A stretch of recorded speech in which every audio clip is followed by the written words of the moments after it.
I'm Natalie Rivers, 25 years old, standing in the pouring Charleston rain with a suitcase ripped open at my feet, my scalp stinging where my father dragged me out of our ancestral estate by my hair. But let me back up. Before I tell you how I fought back and exposed everything they tried to bury, drop a comment to let me know where you're watching from, and hit that subscribe button if you've ever had to fight for what was rightfully yours, especially when the ones betraying you were your own blood. Growing up in the Rivers family mansion was like living in a storybook, on the outside. Our estate, nestled between the Spanish moss and magnolia trees of Charleston's wealthiest neighborhood, had been in the family for over a century. Inside, though, it was a different world. Beautiful, polished, and cold as marble. My parents, Judith and Franklin Rivers, were the epitome of Southern elite. She was a former debutante turned philanthropist who cared more about headlines than heartbeats. He was a ruthless real estate magnate who smiled for country club photos and snarled behind closed doors. To the world, they were perfect. To me, they were strangers who dressed me in designer clothes and never asked how I was doing. And then there was Delilah. My older sister by 4 years, Delilah was the sun around which the Rivers family orbited. Beautiful, charming, and completely reckless, she was handed everything. The best schools, luxury vacations, a Range Rover for her 16th birthday. When she totaled it in under 2 weeks, she got a convertible the next month. I got a planner. And not even a nice one. When Delilah bombed her way through college, my parents made frantic phone calls and sizable donations to make it go away. When I graduated summa cum laude, they sent me a generic bouquet and forgot to attend the ceremony. "She's just more sensitive than you," my mother always said when I pointed out the disparity. "You're the strong one, Natalie." As if that somehow made neglect okay. The only person who ever truly saw me, really saw me, was my grandfather, Henry Whitaker, my mother's father, a retired federal judge who'd traded Washington, D.C. for Charleston's quiet coast. While my parents chased status, he pulled me aside and taught me how to think. "There's my girl," he'd say, his eyes lighting up whenever I walked into his book-filled study. "Tell me something new you learned today." Every weekend, he'd take me sailing on his old boat, the Concord. Out on the water with the salt air in my lungs and the creaking of wood beneath our feet, he'd teach me about weather patterns, navigation, and life. "You don't always get to take the easy path," he told me once, guiding the boat into a headwind. "Sometimes you have to tack into the storm. It's the only way to get where you're meant to be." When it rained, we'd visit museums or walk through Charleston's historic district while he quizzed me on case law, ethics, and world history. He gave me books no one my age was reading, challenged my thinking, and told me, over and over, that I was meant for something greater. "You've got a mind most people will spend their lives trying to catch up to," he said. "Don't you dare waste it trying to make people like you." As I got older, our conversations shifted. He started teaching me about trusts, corporate structures, and governance. I thought he was just indulging my curiosity. I didn't realize he was preparing me. He never said it outright, but I felt it in the way he spoke to me. That I was the one he trusted to carry on his name, his values, his legacy. When he was diagnosed with pancreatic cancer, my world cracked open. They gave him 3 months. He lasted 4.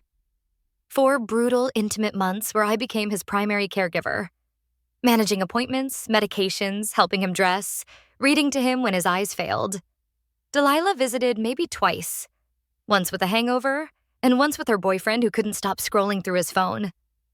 My parents floated in occasionally, talked to the doctors as if grandfather weren't in the room, and always left early for some urgent gala or donor event. But grandfather, he never stopped being him. Even in his final weeks, his voice reduced to gravel and hands trembling, he'd grip mine and whisper, "Stay sharp, Natalie. Not everyone has your spine. You're going to need it." The night before he passed, he had me lean in close, barely more than a breath against my ear. "If things don't go the way they should," he whispered, "look for the briefcase. And don't let them win. Promise me, Natalie." I promised, and by morning he was gone. The funeral was less about grief and more about photo ops. Delilah sobbed performatively in front of photographers. My mother wore a black hat bigger than her heart. I stood off to the side, silent, numb, and furious. The man who made me believe I mattered was gone. I thought that was the worst of it. I had no idea what my parents were about to do next. A week after the funeral, the family gathered again, this time not for mourning, but for the reading of my grandfather's will. It took place in the drawing room of our family's downtown law office. Oak-paneled walls, dusty oil portraits, the smell of old money and expensive secrets. I sat alone on one end of the mahogany conference table. Across from me were my parents, Franklin and Judith Rivers, dressed in black not for grief but for performance. Delilah flounced in late, wearing dark glasses despite the overcast sky, and took her seat between them. Presiding over the reading was Mr. Carville, our family's longtime attorney, a man who had worked with my grandfather for decades, but always seemed more loyal to my parents' wallet than to Henry's wisdom. As executor of the estate of the late Judge Henry Whittaker, he began, shuffling pages with deliberate slowness, I will now read his final will and testament. The first few sections were predictable. Donations to historical societies, a scholarship fund in his late wife's name, personal items to close friends. Then came the silence. To my granddaughter, Natalie Rivers, I leave controlling interest in Whittaker Legal Strategies, the beachfront estate on Sullivan's Island, and the remaining contents of my personal trust, valued at approximately $10 million. My ears rang. Mr. Carville continued, to my granddaughter, Delilah Rivers, I leave a trust fund in the amount of $250,000 to be administered by the estate. Delilah gasped. That's it? To my daughter Judith and her husband Franklin, I leave the contents of my study and my personal collection of first edition legal volumes. Nothing more. The silence that followed was thick enough to choke on.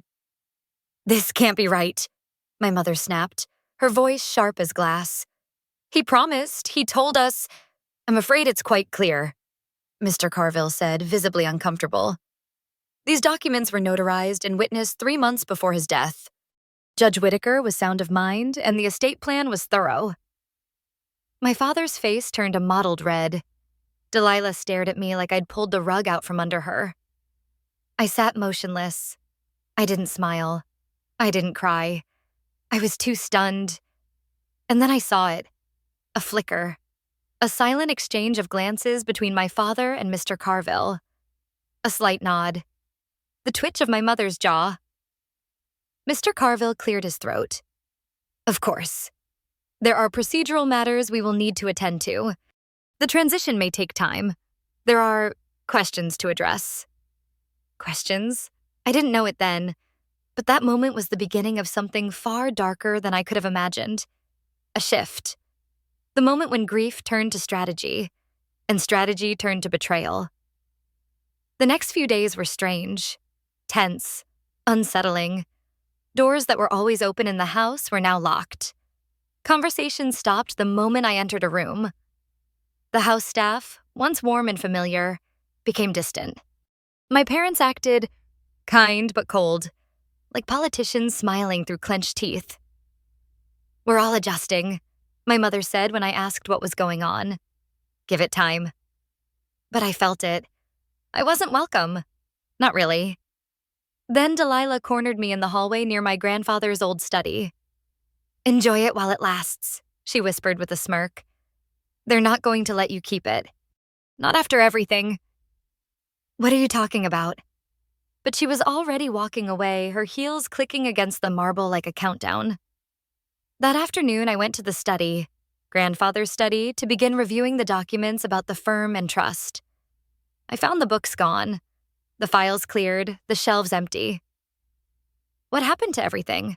I asked my father, who appeared in the doorway as if he'd been waiting. Just organizing, he said with a smile that didn't reach his eyes.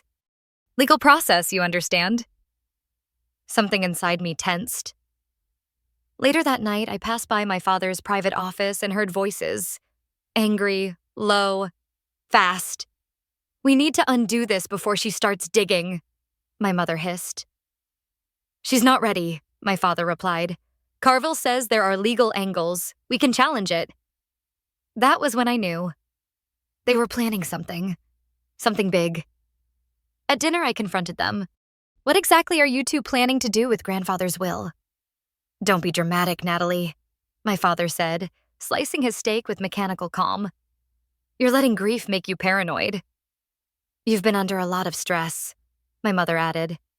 "Perhaps it's time we schedule you an appointment with Dr. Nolan, just for your peace of mind." They were already laying the groundwork to make me look unstable, irrational, unfit. I didn't sleep that night. I couldn't. Because I realized something terrifying. They weren't just upset. They were going to take everything. And this time, they weren't going to use lawyers. They were going to use me. Over the next week, the house shifted from silent tension to open hostility. It started small. The access code to the study, my grandfather's study, now legally mine, was changed without warning. When I asked about it, my father just shrugged. Security protocol. The Wi-Fi password was suddenly updated. My bedroom key no longer worked in the morning. Staff members I'd known since childhood barely made eye contact. My belongings slowly began migrating. Books from the sitting room boxed and moved to my room. Kitchen items I'd used for years now locked in a cabinet marked family only. And I was no longer part of that definition. Delilah, meanwhile, had undergone a transformation. She now wore demure dresses and offered to help Mother with charity events. She fetched Father's coffee with a fake smile plastered on her face. Every move calculated, every glance smug. She passed me in the hallway one afternoon and whispered, "Still think you won?" I tried to focus on what mattered. I kept my head down and began gathering the remaining documents I could find. My grandfather had taught me to prepare for storms, and this one was coming. But I wasn't ready for how fast it would hit. 3 weeks after the will reading, Peterson, the family's butler since I was 5, knocked on my door with an odd stiffness in his posture. "Miss Natalie, your presence is requested in the dining room. Immediately." He wouldn't look me in the eye. I followed him down the grand staircase, the same one where I used to slide down the banister as a child. Now it felt like a walk toward an execution chamber. Seated at the head of the long dining table were my parents.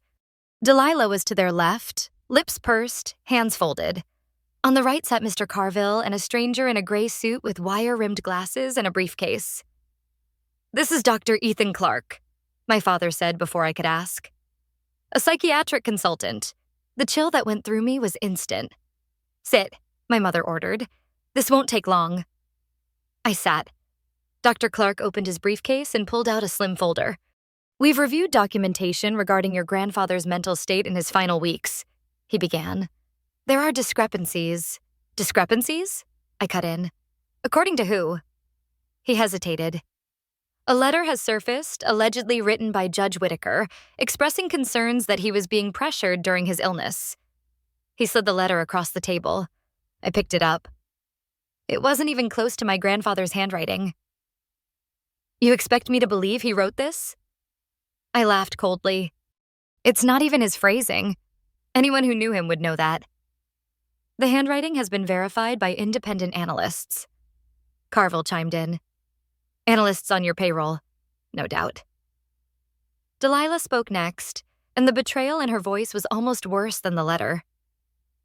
"I told them we should try to settle, but you kept pushing, Natalie. You made this ugly. You forged this," I snapped. "You all did." "That's exactly the kind of paranoia we're concerned about," Dr. Clark said, tapping his pen. My father folded his hands. "The court has approved a temporary stay on the transfer of assets. Until we sort this out legally, we have made a difficult but necessary decision." He looked directly at me. "You'll need to vacate the estate." The room spun. "You're kicking me out?" I said softly. "This is our home," my mother said coldly. "And until the legal situation is resolved, we are within our rights." Delilah smirked. "I can help you pack." I stood so quickly my chair crashed to the floor. "You think this is over?" I said, voice shaking. "You forged documents and you're trying to erase me, but I promise you, this is just the beginning." "Enough, Natalie," my father barked. "You have until 2 p.m. to collect your things. After that, security will escort you out." I ran upstairs to my room, my mind racing. I grabbed my suitcase and started throwing in clothes, papers, anything I could salvage. The door was wide open, and for the first time in my life, I didn't care who saw me crying. 20 minutes later, my mother appeared. "You're not taking anything that belongs to the estate," she said flatly. These are my personal belongings. Not anymore, she snapped. Hand it over. I clenched the suitcase handle tighter. No. You ungrateful little snake, she screamed. After everything we've done for you? That's when my father appeared, and everything changed. He didn't yell, he didn't argue. He just walked over, grabbed me by the hair, and dragged me from the room. I screamed. I fought. But he was stronger. Down the hallway, past Delilah's frozen expression. Down the stairs, my scalp on fire. The staff watched but said nothing. When he reached the front door, my mother threw it open. He shoved me out. The suitcase followed, flung like trash. It hit the steps and burst open, my clothes and papers scattered across the wet brick. You are no longer welcome here, he said, brushing off his jacket. Any attempt to return will be considered trespassing. Then he slammed the door in my face. I stood there, soaked, humiliated, shaking from pain and fury. They thought they had won. But my grandfather once told me, the storm never lasts, and if you know where to look, the stars will always guide you back. I clutched my ruined suitcase and whispered, I'll find your stars, grandfather. I swear. And with that promise, I walked away. Ashley was the only person who picked up when I called. She didn't ask questions. She just said, send me your location. I'm on my way. 20 minutes later, her dusty old Subaru pulled up to the curb outside the estate gates. Her face went pale when she saw me. Clothes soaked, hair tangled, a bruised welt forming near my cheekbone. Oh my God, Nat, she gasped as she jumped out of the car. What did they do to you? I didn't answer. I couldn't. The adrenaline that had kept me upright vanished the moment I saw someone who actually cared. I crumbled into tears. Ashley drove me to her apartment, a modest one-bedroom in West Ashley, far removed from the manicured wealth I'd just been exiled from. She made tea, she gave me dry clothes, and she sat beside me as I recounted the whole nightmare. They dragged you? She whispered, horror flashing in her eyes. That's assault. Natalie, you need to go to the police. I hesitated. They'll just call me unstable. They're already laying the groundwork. The next morning, I filed a police report anyway, but the officer at the desk looked more annoyed than alarmed. So, you're saying your father, Franklin Rivers, assaulted you during a domestic dispute over a will? It wasn't a dispute, I said firmly. It was theft, and he physically dragged me by my hair down a flight of stairs. He sighed as he typed. That's complicated, probably a civil matter. I stared at him. Being assaulted is not a civil matter. He shrugged. We'll file it, but don't get your hopes up. No witnesses, no video, just a messy family dispute. DA probably won't touch it. He was right. 3 days later, I got a call saying the district attorney declined to press charges. Not enough evidence, they said. Try family court. By then, I'd already been sleeping on Ashley's couch, surviving on peanut butter sandwiches and bottled water. My credit cards had been deactivated. My accounts were frozen. I couldn't even buy gas without counting coins. Ashley's landlord, an older man who lived downstairs, got a call. They're threatening to buy the building, Ashley told me, her voice shaking. If I don't kick you out, he said they'd evict everyone. I'm so sorry, Nat. I nodded. It's okay. You've done more for me than anyone. I spent the next 3 weeks bouncing between cheap motels, slowly burning through what little cash I had left from a summer internship account. Every job I applied for mysteriously vanished after the interview. One manager pulled me aside and said, "Off the record? We got a warning call. Big donor. Said hiring you would jeopardize our funding." My parents weren't just cutting me off. They were erasing me. When my bank balance dropped under $200, I did something I never thought I'd do. I sold my laptop. The pawn shop owner looked at it, then at me, and offered a fraction of what it was worth. I took it. I used the money to pay for 5 more nights in a motel and a few meager meals. On what I thought would be my final night with a roof over my head, I sat on the edge of the sagging motel bed and stared at the suitcase that had been with me since I was dragged out. I had nothing left. No home, no money, no family. I opened the suitcase, hoping I'd somehow missed something valuable. And that's when I saw it, tucked inside the inner lining of one of my grandfather's old leather portfolios. Something hard. I reached in and pulled it out.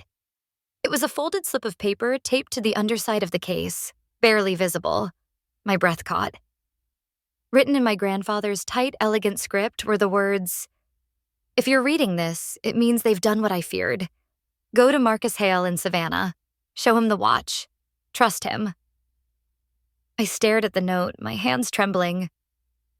And then I remembered. The pocket watch. It had been in the drawer beside my bed when I packed in a hurry. I'd grabbed it on instinct, not knowing why. I dug through my things and found it. Gold, heavy, etched with my grandfather's initials. His favorite possession. Turning it over in my hands, I noticed something strange. The backplate had an almost invisible seam. Acting on instinct, I pressed down on both sides, using the same pattern he'd once taught me for opening his wall safe. With a click, the back popped open. Inside, a tiny USB drive. I sat there frozen, the room spinning around me, clutching the one thing I hadn't lost. Proof, a plan, and a name. Marcus Hale. For the first time in weeks, I felt something I'd forgotten existed. Hope. Marcus Hale didn't answer the first time I called. I didn't blame him. It was 2 a.m., and I was just a number from an unknown phone in a rundown motel on the edge of town. But I left a message anyway. "My name is Natalie Rivers. Henry Whitaker was my grandfather.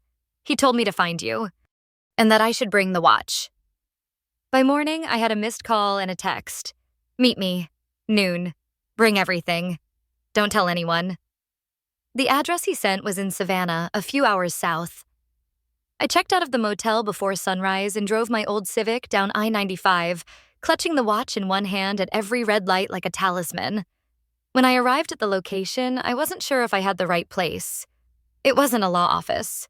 It was a nondescript brick building wedged between an antique bookstore and a tailor's shop. No sign. No glass. Just a buzzer on the steel door. I pressed it once. Marcus Hale opened the door himself. He was older than I expected, maybe late 60s, with silver hair, sharp eyes, and the kind of posture that told you he once stood in front of judges and shredded them without breaking a sweat. "Natalie," he said, stepping aside. "Come in, and lock the door behind you." His office was simple. Bookshelves, 2 desks, a heavy safe in the corner, and a faint smell of pipe tobacco that made me think instantly of my grandfather. He offered me tea, but I shook my head. My throat was too tight to speak. I handed him the pocket watch. When he opened the back and saw the drive, he closed his eyes for a moment, then nodded like he'd been waiting for this day. "I warned him," Marcus said quietly. "Told him they'd come for you. But he believed in your strength more than any of us did."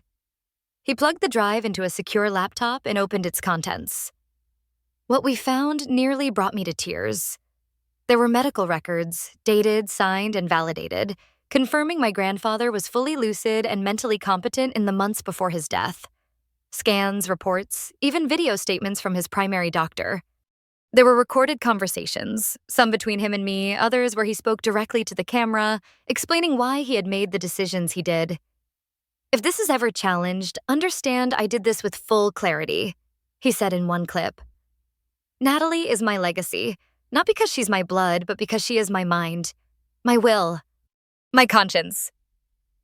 And there were documents, bank records, email chains, even photos, showing that my parents and Delilah had tried to pressure my grandfather into changing his will. One message from my father read, "We'll lose the estate if she controls everything. You need to reconsider. Claire has already agreed to take over." My heart pounded. This wasn't just a defense, it was a counterattack waiting to be launched. Marcus handed me a thick file folder from his drawer. "This is the legal playbook Henry and I drafted in case things went south. He knew Carville might turn on him. He knew your parents would try something. We've got a way forward, but it won't be easy." "Tell me what to do," I said. Marcus nodded. "First, we secure legal counsel. Someone clean, independent, ruthless." He made a call. That's how I met Clara Jensen, a rising star in estate litigation with a reputation for exposing powerful families who thought they were above the law. She met us at Marcus's office 2 days later, flipping through the evidence with growing satisfaction. They forged the letter.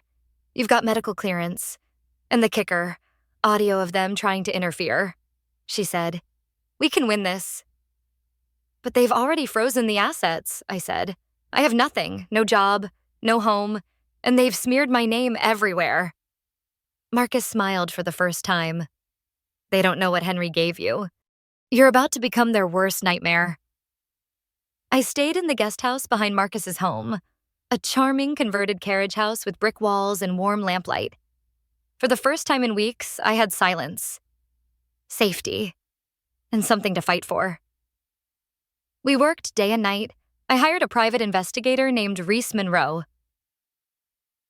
Zipawa, recommended by Clara. Within days, she came back with gold. Delilah had racked up over $400,000 in gambling debts in the last 18 months, nearly all cleared by sudden, questionable wire transfers from a Montgomery-linked business account. Worse, she had taken a second mortgage on her own condo using documents signed by my father, just days after my grandfather died. "The money they're using to smear you?" Reese said. "It's stolen. We uncovered forged emails, wire transfers, and phone records showing that Mr. Upchai Carville had drafted the fake letter attributed to my grandfather 2 weeks after his death. Every hour, the picture became clearer. They weren't just trying to silence me. They were desperate, broke, and willing to burn everything to the ground to keep their facade alive. But now I had weapons. I had proof. And I had something far more dangerous than a trust fund. I had the truth. We filed the lawsuit on a Monday morning, swift, precise, and devastating. Clara prepared everything. A 92-page complaint alleging fraud, document forgery, breach of fiduciary duty, and conversion of estate assets. We didn't just target my parents and Delilah. We named Mr. Carville directly for his role in the scheme. Within 48 hours, Montgomery County's legal news picked it up. By Friday, it was on the front page of the Charleston Post. Rivers family heiress accuses parents of fraud, forgery, and $10 million estate battle. My parents must have panicked. By Saturday, they had their PR machine in full gear.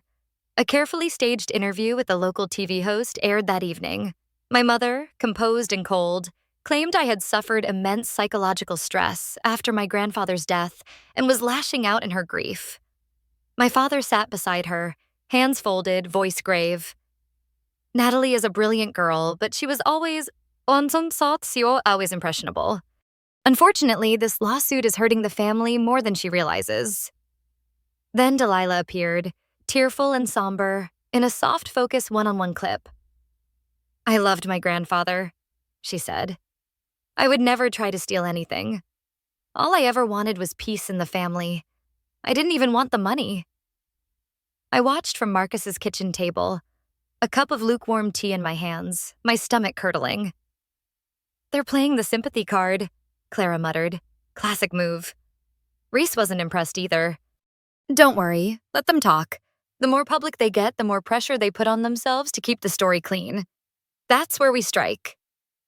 That week, Clara filed a motion for an injunction, a legal freeze on all contested assets. With the strength of the USB evidence, the forged documents, and the wire transfer records Reese uncovered, the court granted it immediately. That meant my parents could no longer access the money they were living off of. Delilah's accounts were flagged. The corporate bank's legal team initiated a quiet review.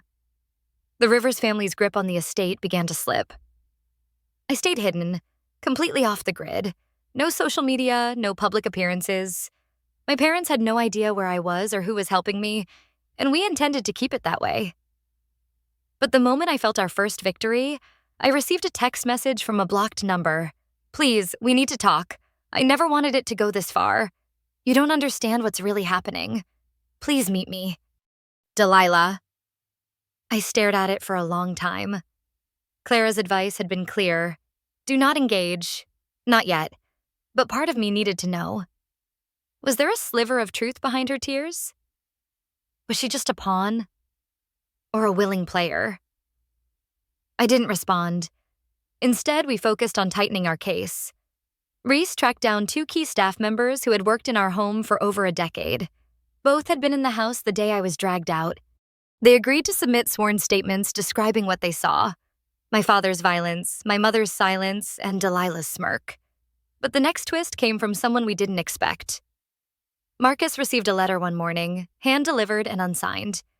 Inside was a printout from a hidden email account. The sender? Gregory Carville. The email was sent 2 weeks after my grandfather's funeral. Addressed to a private consultant in Georgia, it read, "Need to backdate a document." One paragraph, handwritten. Looks like concern from an aging man. You'll be paid handsomely. Discretion required. We now had proof that the letter used to question my grandfather's mental state was not only forged, but ordered. When Clara saw it, her jaw clenched. We're not just going to win. We're going to bury them. But even as our legal arsenal grew, I couldn't shake the emotional weight.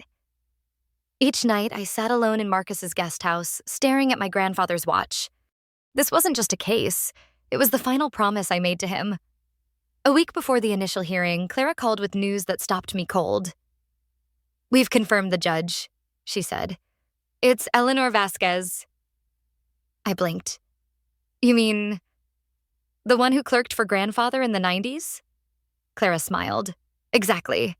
Known for integrity, hates fraud, loves justice. This is our shot, Natalie." I hung up the phone and sat there in the silence. We were going to court. And I wasn't walking in with just a lawyer.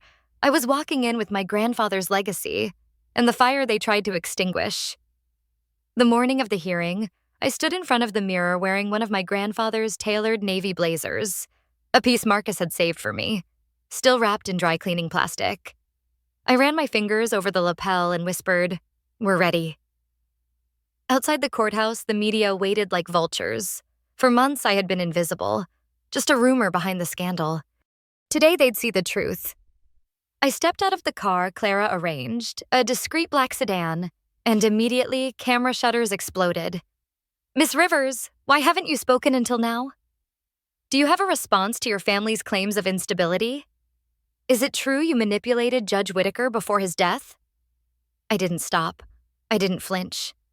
I walked through the storm like I was born in it. Inside, the courtroom buzzed with tension. My parents sat at the long, polished defense table, flanked by a team of 5 attorneys.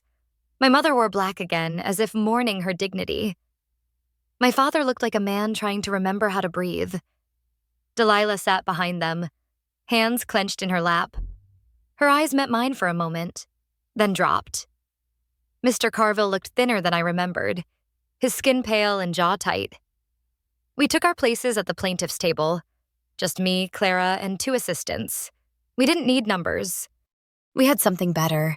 We had proof. Judge Eleanor Vasquez entered with quiet authority. I saw her eyes scan the room and stop briefly on me. Just a flicker, but I knew she remembered Henry.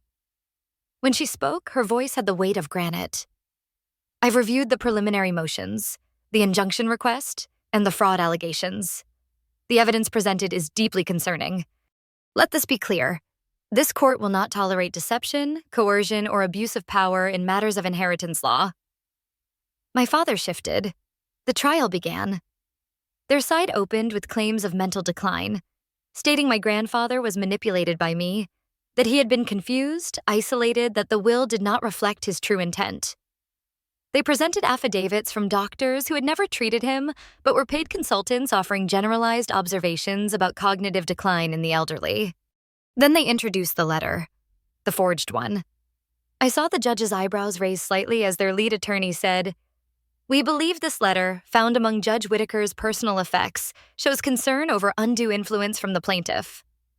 When our turn came, Clara stood with fire in her voice and steel in her spine. "Your Honor, we intend to prove, beyond any doubt, that this letter was forged after Judge Whittaker's death, and that the very people claiming concern for his mental health were actively stealing from his estate." She called our first witness, Dr. Renata Fields, my grandfather's primary physician, who treated him until the final week of his life.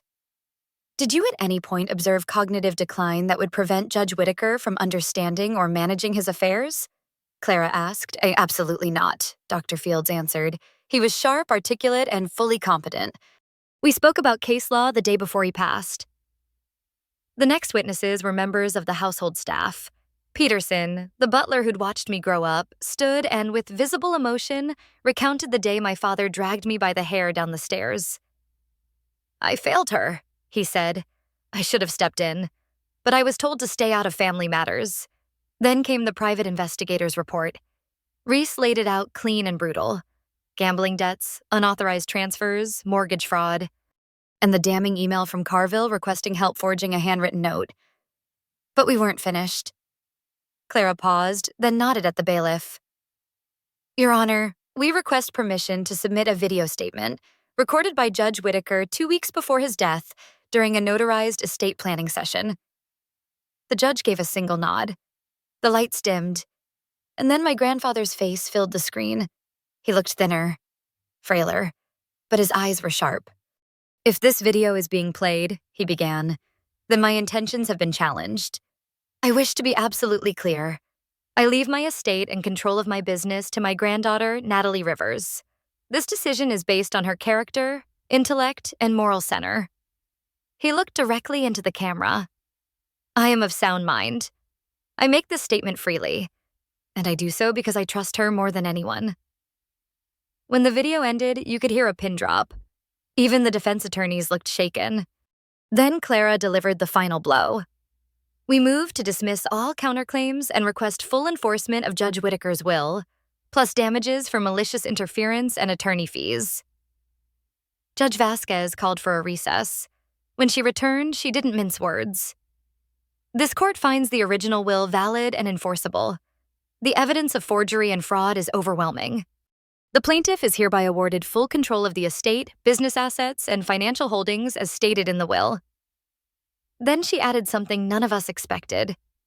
"I am referring this case to the district attorney's office for review of potential criminal charges." My father's face lost all color. My mother gasped. Delilah covered her mouth with her hands. And I exhaled for the first time in months. The storm had passed, but the reckoning had only just begun. 3 days after the ruling, I received a call from my parents' new attorney. Gregory Carville had been suspended pending investigation. "They're prepared to drop all appeals," the lawyer said stiffly. "In exchange, they request permission to remain in the estate's guest house and retain a modest portion of the trust, to maintain their lifestyle." I let the silence hang for a beat before responding. "There's nothing to settle," I said calmly. "The judge already decided. They'd like to meet with you." He pushed. "Face to face, one last time." I agreed, but only on my terms. Neutral ground and with Clara present. We met in her office, a glass-walled conference room with no secrets. My parents looked smaller than I remembered. Not physically, but something in their presence had diminished. My mother's hair wasn't as perfect. My father's shirt collar hung looser than before. They looked like people trying to climb out of the rubble of their own collapse. Delilah arrived separately, eyes downcast. My father spoke first. "Natalie, we made a mistake." "No," I said, voice steady. "You made choices." He winced. My mother dabbed her eyes with a linen handkerchief. "We were desperate," she said. "The business was failing. We didn't know how to fix it. We were drowning." "You tried to drown me instead," I replied. "You locked me out of my own future and left me in the rain." There was no rage in my voice anymore, only truth. Delilah shifted in her seat. "They said if I didn't help them, I'd lose everything too.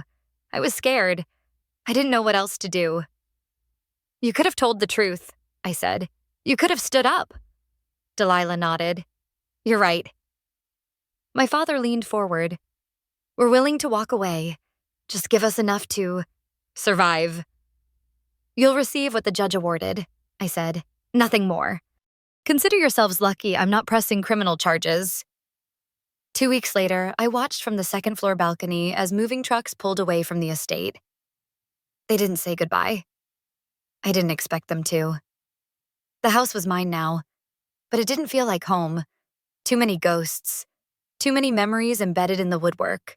Some warm, many cold. I kept my grandfather's study untouched. Restored it to exactly how it had been the day before his passing. His books, his desk. the worn leather chair where he used to sit, reading in the glow of his antique lamp. And on that desk, I placed the gold pocket watch. Open, silent, timeless. A week after the estate was officially transferred, I sold it. I didn't need marble floors or ballroom chandeliers to feel powerful. I donated a portion of the proceeds to legal aid organizations that help young women facing family coercion and financial abuse. Then I moved into a modest brownstone in Boston, close to where Whitaker Legal Strategies now operated as a nonprofit. Its mission redefined to support ethical business practices, especially for women entrepreneurs and underserved communities. That's where I met Jordan Liu, an environmental justice researcher with a laugh like sunlight and no interest in who my family was. "I don't care that you inherited millions," he said over coffee one afternoon. "I care that you're using it to build something better." We grew slowly, carefully, built trust not on appearances, but on shared values. One year after the court ruling, I found myself standing alone on the cliffs of Sullivan's Island, just outside the estate I no longer owned, clutching a small bouquet of white irises. I walked to the edge, where the sea crashed against the rocks and released the flowers into the wind. "For you, grandfather," I whispered. "We did it. The right way. With honor." I stayed until the sun dipped below the waterline, the sky burning gold and purple. Then I turned and walked back toward the life I had created. Not one I was born into, but one I had earned. Some legacies are built in courtrooms, some in whispers. Mine was built in the quiet, relentless belief that I was worth fighting for. I didn't win because I was lucky. I won because I refused to let their cruelty define me. I became not the heir they expected, but the woman my grandfather always knew I was meant to be.